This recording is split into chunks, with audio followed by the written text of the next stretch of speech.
عنقا۔ حضرت حنظلہ نے اسے کیا بد دعا دی تھی؟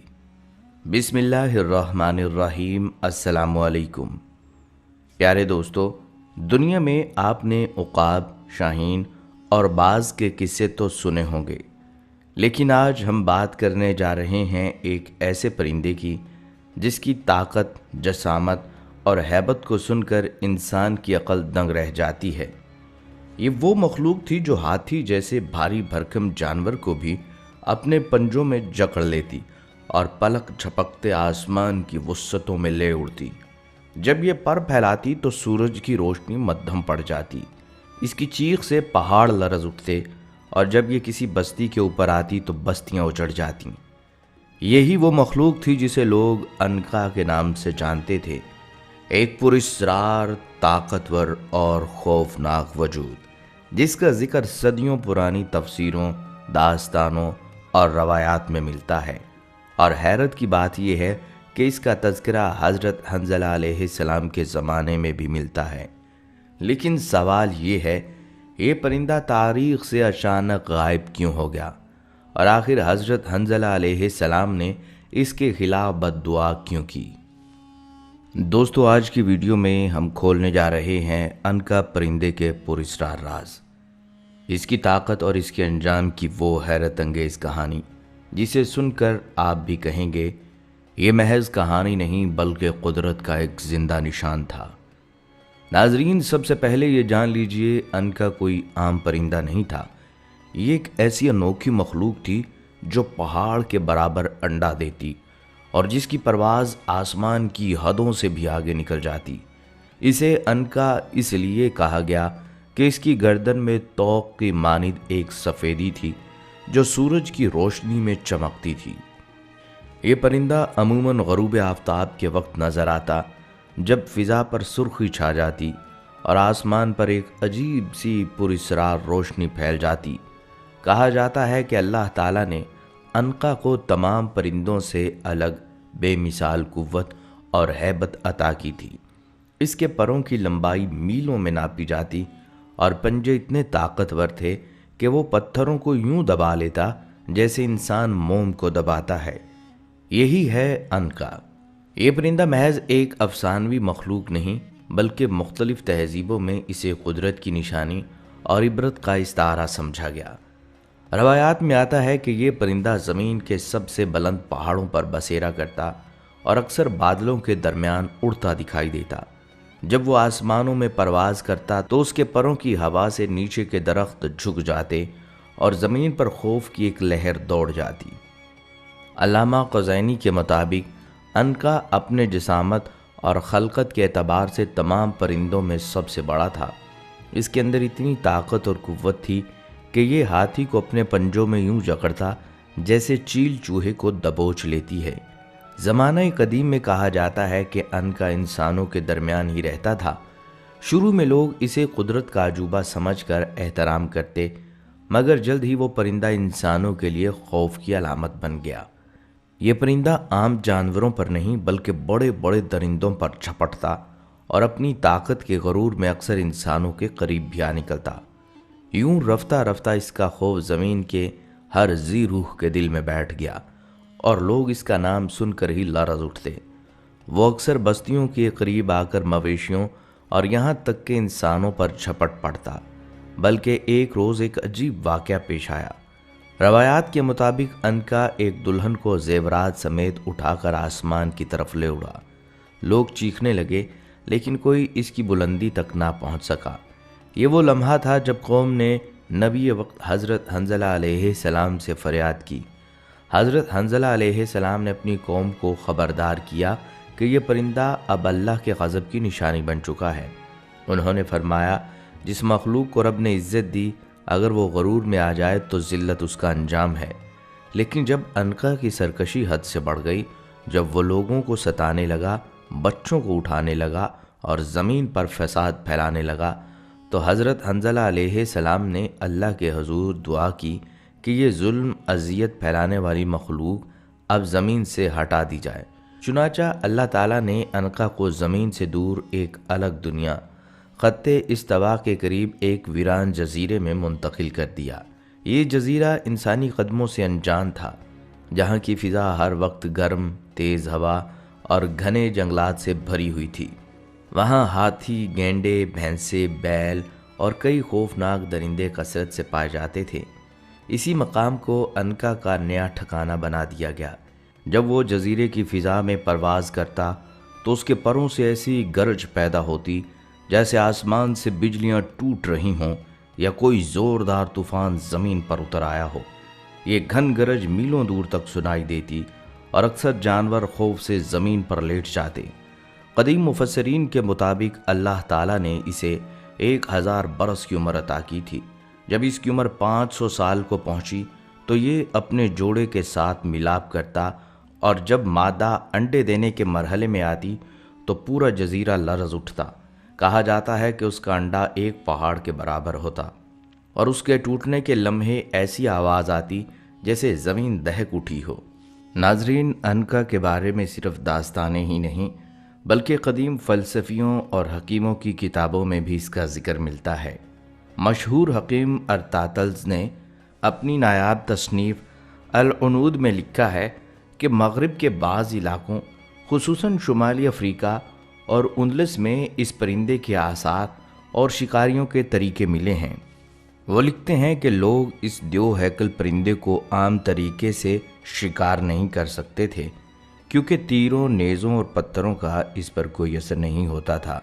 اس کے پروں پر قدرتی طور پر ایسی سخت جھلی ہوتی تھی جو لوہے کی چادروں جیسی مضبوط لگتی تھی۔ چنانچہ اس کے شکار کے لیے ایک خاص تدبیر ایجاد کی گئی۔ 2 طاقتور بیل آمنے سامنے باندھے جاتے، ان کی پیٹھ پر بھاری پتھر رکھے جاتے تاکہ وہ بھاگ نہ سکیں۔ ان کے درمیان ایک نایاب خوشبودار گھاس سومرہ بچھائی جاتی۔ یہ گھاس اتنی مہکدار ہوتی کہ فضا میں اس کی خوشبو میلوں دور تک پھیل جاتی۔ کہا جاتا ہے کہ انکا کو اس خوشبو کی خاص کشش تھی، اور جب بھی وہ اس کی مہک محسوس کرتا تو آسمان سے نیچے اتر آتا۔ پھر شکاری ایک محفوظ کوٹھڑی میں چھپ کر بیٹھ جاتے۔ ان کے ہاتھوں میں جلتی ہوئی مشعلیں اور تیز دھار نیزے ہوتے۔ جیسے ہی انکا جھپٹ کر بیلوں پر حملہ کرتا، اس کے پنجے بیلوں کی جلد میں اتر جاتے اور پتھروں کے بوجھ کی وجہ سے ان کو اٹھا نہ پاتا۔ اسی لمحے شکاری باہر نکل کر اس کے پروں میں آگ لگا دیتے۔ روایات کے مطابق جب آگ اس کے پروں کو چھوتی تھی تو ایسی گونجتی جیسے آسمان میں بجلی کڑک رہی ہو۔ انکا چیخ کر فضا میں اٹھتا، لیکن کچھ ہی لمحوں میں زمین پر آ گرتا اور پورا علاقہ اس کے تڑپنے سے لرز اٹھتا۔ قدیم یونانی فلسفی ارسطو نے بھی اپنی کتابوں میں اس پرندے کا ذکر کرتے ہوئے لکھا ہے کہ انکا کا جسم جانوروں جیسا طاقتور، مگر اس کی ہڈیاں پرندوں کی طرح کھوکھلی تھیں، جس کی بدولت وہ اپنی بھاری جسامت کے باوجود پرواز کر سکتا تھا۔ اس کے پروں کا پھیلاؤ اتنا وسیع تھا کہ بعض مورخین کے مطابق وہ تقریباً 16 سے 20 گز تک محیط ہوتا۔ ارسطو کے مطابق یہ شکاری پرندوں کی دنیا کا سب سے بڑا جاندار تھا، ایک ایسا وجود جو بیک وقت علم، افسانہ اور قدرت کے بھیدوں کا مجموعہ لگتا تھا۔ بعض عرب مورخین نے لکھا ہے کہ اس کی نسل نوح علیہ السلام کے طوفان کے بعد بھی باقی تھی، اور بعد میں یہ افریقہ، جزیرہ نمائے عرب اور خطے استوا کے جنگلات میں منتقل ہو گئی۔ مگر رفتہ رفتہ انسانوں کے بڑھتے حملوں اور نبی وقت کی دعا کے باعث یہ مخلوق زمین سے بالکل غائب ہو گئی، یوں جیسے کبھی تھی ہی نہیں۔ ناظرین، دلچسپ بات یہ ہے کہ انکا کا تصور صرف عرب یا اسلامی ریاستوں تک محدود نہیں رہا۔ ہندو مذہب میں بھی ایک دیو ہیکل اور طاقتور پرندے کا ذکر ملتا ہے جسے گروڑ کہا جاتا ہے۔ یہ پرندہ ہندو دیوتا وشنو کی سواری سمجھا جاتا ہے، اور اسے روشنی، طاقت، وفاداری اور بدی کے خلاف جنگ کی علامت مانا جاتا ہے۔ کہا جاتا ہے گروڑ کی رفتار اتنی تیز ہے کہ جب وہ پر مارتا ہے تو ہوا کی گرج سی آواز پیدا ہوتی ہے، اور اس کے پروں کی جھلک سے سورج کی روشنی ماند پڑ جاتی ہے۔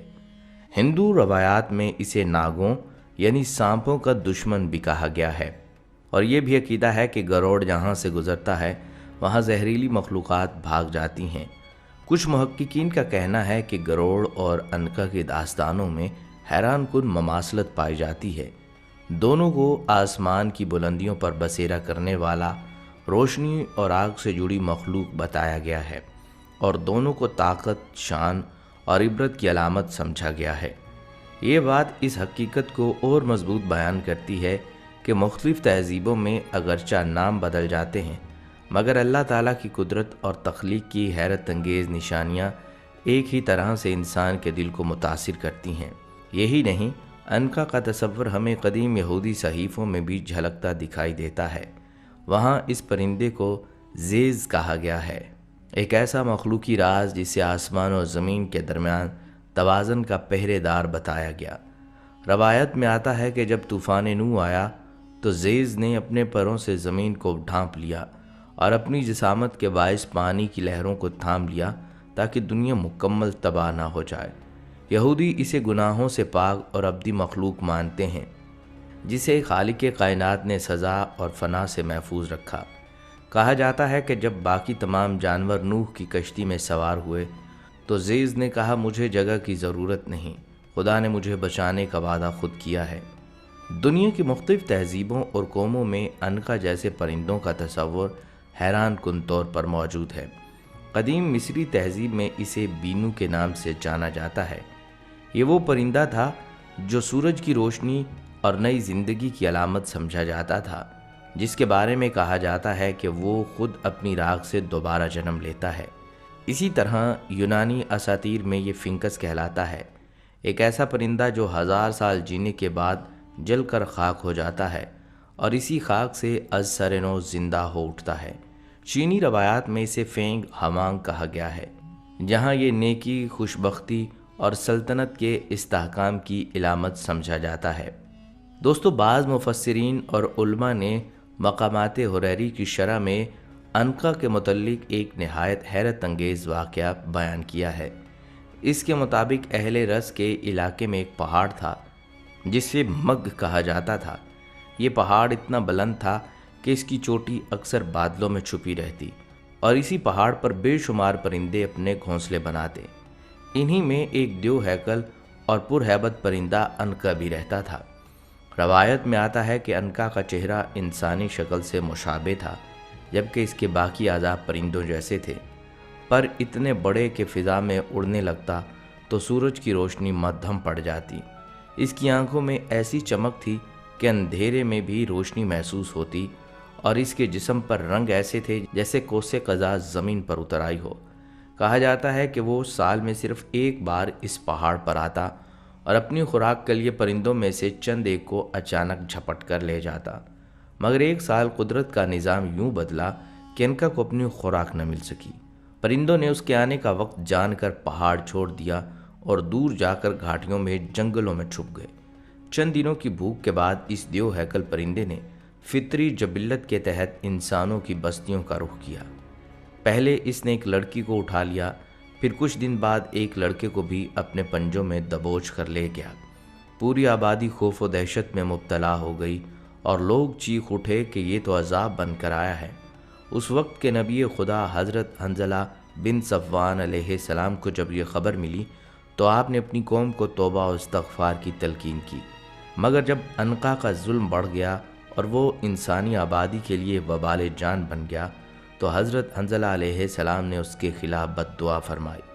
روایات میں آتا ہے کہ آپ علیہ السلام کی دعا کے اثر سے آسمان سے ایک بجلی کا کاکڑا اترا جو سیدھا عنقا پر گرا، اور لمحوں میں وہ دیو ہیکل پرندہ خاک کا ڈھیر بن گیا۔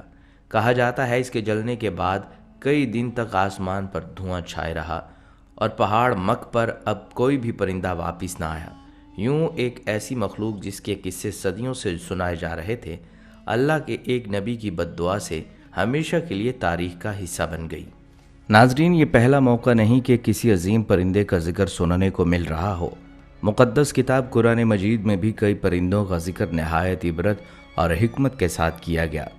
مثال کے طور پر ابابیل وہ پرندے تھے جنہیں اللہ تعالیٰ نے ابرہہ کی فوج پر مسلط کیا اور جنہوں نے مٹی کے چھوٹے کنکر پھینک کر ایک بڑے لشکر کو تباہ کیا۔ یہ واقعہ اس بات کی گواہی دیتا ہے کہ اگر اللہ چاہے تو کمزور سے مخلوق کے ذریعے طاقتور کو ہرا سکتا ہے۔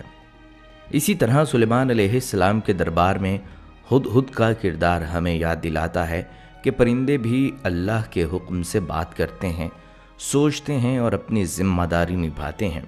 ہدہد نے ملکہ بلقیس کا قصہ پہنچایا تھا، اور یوں ایک پرندہ ایک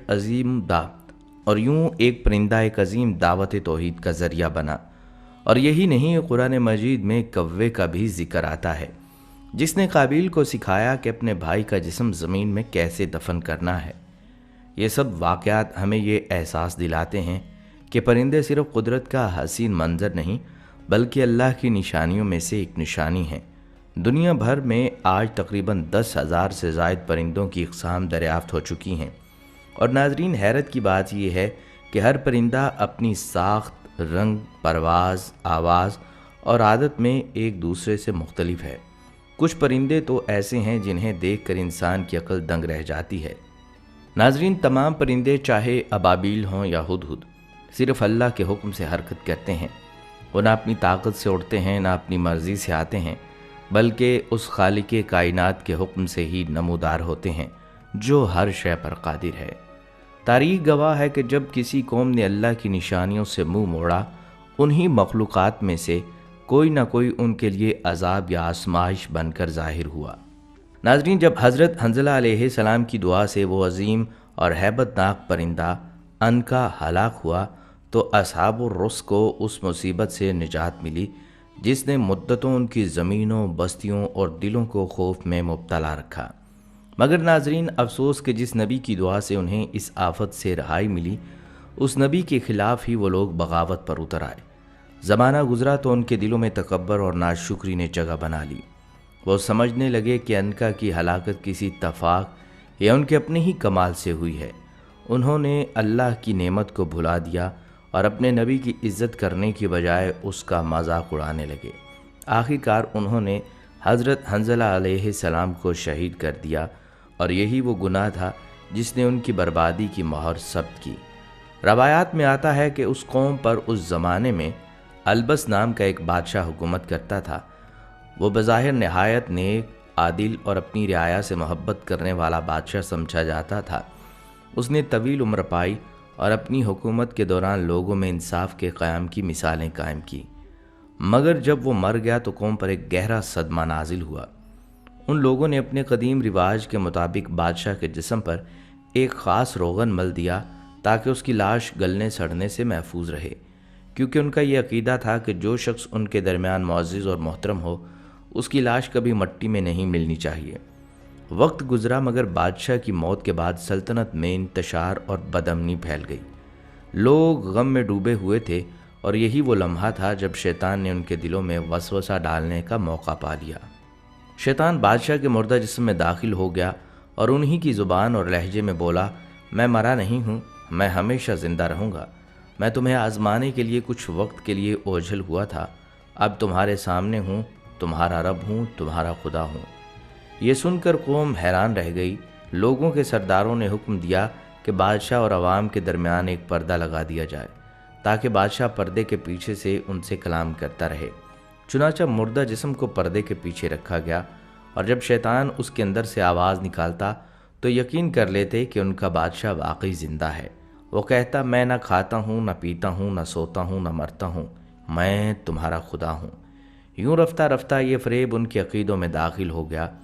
کچھ ایمان والے لوگوں نے سمجھانے کی کوشش کی یہ آواز شیطان کی مکاری ہے، لیکن قوم کے سرداروں نے انہیں جھڑک دیا اور ان کی بات کو رد کر دیا۔ اب شیطان کا جال مکمل طور پر پھیل چکا تھا اور قوم شرک اور بت پرستی میں مبتلا ہو گئی۔ جب ان کی گمراہی حد سے بڑھ گئی تو اللہ تعالیٰ نے ان کی اصلاح کے لیے اپنے ایک نبی بھیجے، حضرت حنظلہ بن صفوان علیہ السلام۔ یہ نبی اللہ کے نیک بندے اور سچے رہنما تھے جن پر خواب میں وحی نازل ہوتی تھی۔ آپ نے آ کر قوم کو سمجھایا، یہ بادشاہ مر چکا ہے، اس کے جسم میں روح نہیں۔ یہ جو تم سن رہے ہو یہ شیطان کی آواز ہے۔ اللہ کسی مخلوق کی صورت میں ظاہر نہیں ہوتا، بس تم اس مردہ بادشاہ کو اپنا معبود نہ بناؤ۔ لیکن قوم نے نبی کی بات سننے کی بجائے ان سے دشمنی مول لے لی۔ وہ نبی کی نصیحتوں پر ہنستے، ان کا مذاق اڑاتے اور ان پر ظلم کرنے لگے، یہاں تک کہ ایک دن انہوں نے ایک گہرا کنواں کھودا اور اللہ کے نبی کو اس میں پھینک کر شہید کر دیا۔ یہ ظلم اس قوم کی نافرمانی کی انتہا تھی۔ پھر اللہ کا قہر نازل ہوا۔ رات کو جب سب لوگ کھا پی کر اطمینان سے سو گئے، صبح جاگے تو ان کا کنواں جو پانی کا واحد ذریعہ تھا پوری طرح خشک ہو چکا تھا۔ پیاس سے بلکتے مرد، عورتیں اور بچے ایک ایک کر کے مرنے لگے۔ ان کے مویشی، باغات، سب کچھ ختم ہو گیا۔ وہ سرسبز و شاداب وادی جو کبھی خوشحال تھی اب ویران بستی بن گئی۔ وہاں انسانوں کی جگہ درندے بسنے لگے اور ان کے باغات خاردار جھاڑیوں میں بدل گئے۔ یوں ایک نافرمان قوم جو شیطان کے بہکاوے میں آ کر اپنے نبی کو قتل کر چکی تھی، اللہ کے عذاب سے ہمیشہ کے لیے مٹا دی گئی۔ قرآن مجید میں اصحاب الرس کا ذکر 2 مقامات پر آیا ہے۔ سورۃ الفرقان آیت 38 اور سورہ قاف آیت 12 میں۔ عربی میں الرس اس کنویں کو کہا جاتا ہے جو پتھروں سے مڑھا ہوا ہو۔ روایات کے مطابق یہ وہی کنواں تھا جس کے کنارے پر یہ قوم آباد تھی اور اسی میں انہوں نے اپنے نبی کو ڈال کر شہید کیا۔ اللہ تعالیٰ نے ان کی طرف حضرت حنظلہ بن صفوان علیہ السلام کو نبی بنا کر بھیجا تاکہ وہ انہیں توحید اور شکر گزاری کی راہ دکھائیں، لیکن قوم رس نے ان پر ایمان لانے سے انکار کیا اور ان کی بد دعا کو فراموش کر دیا، جس کے سبب عنقا جیسا خوفناک پرندہ صفائے زمین سے مٹ گیا۔ ناظرین، تاریخ بتاتی ہے کہ رس عرب کے 2 علاقوں میں معروف تھا، ایک نجد اور دوسرا شمالی حجاز کے قریب۔ یہ ایک زرخیز وادی تھی جس میں ایک عظیم کنواں واقع تھا، جس سے ان کے باغات، کھیت اور مویشی سب سیراب ہوتے تھے۔ لیکن جب انہی ظالم لوگوں نے اپنے نبی کو اسی کنویں میں پھینک دیا تو وہ کنواں جو ان کی زندگی کا سہارا تھا ان کی ہلاکت کا سبب بن گیا۔ زمین نے پانی پینا چھوڑ دیا، چشمے خشک ہو گئے، آسمان نے بارش روک لی اور ان کی سرسبز و شاداب زمین بنجر ہو گئی۔ یوں اصحاب الرس کا انجام ان تمام قوموں جیسا ہوا جنہوں نے اللہ کے نبیوں کو جھٹلایا اور ناشکری کی، اور وہ ہمیشہ کے لیے عبرت کی داستان بن گئے۔ قرآن مجید میں اللہ تعالیٰ نے اصحاب الرس کا ذکر فرما کر انسان کو خبردار کیا ہے کہ وہ کہیں بھی اپنے رسولوں کی نافرمانی کر کے انہی کی طرح ہلاکت کے گڑھے میں نہ گر جائیں۔ ماضی کی ہر قوم جس نے اللہ کے احکام اور اس کے رسولوں کی باتوں کو جھٹلایا، آخرکار عذاب الہی کا نشانہ بنی۔ یہی سنت الہی آج بھی قائم ہے۔ جب انسان ظلم، نافرمانی اور غرور میں حد سے بڑھ جاتے ہیں تو زمین اور آسمان ان پر گواہ بن جاتے ہیں، کبھی زلزلوں کے جھٹکے میں، کبھی طوفانوں کی لہروں میں اور کبھی آسمانی قہر کے سیلابوں میں۔ انسان اپنی نافرمانی کا انجام دیکھتا ہے۔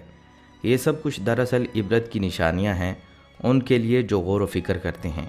لہٰذا ہمیں چاہیے کہ ہم اللہ اور اس کے آخری نبی حضرت محمد مصطفیٰ صلی اللہ علیہ وسلم کے سچے فرما بردار بنیں، ان کے اسوۂ حسنہ کو اپنی زندگی کا رہنما بنائیں تاکہ ہم دنیا اور آخرت دونوں میں کامیاب ہوں۔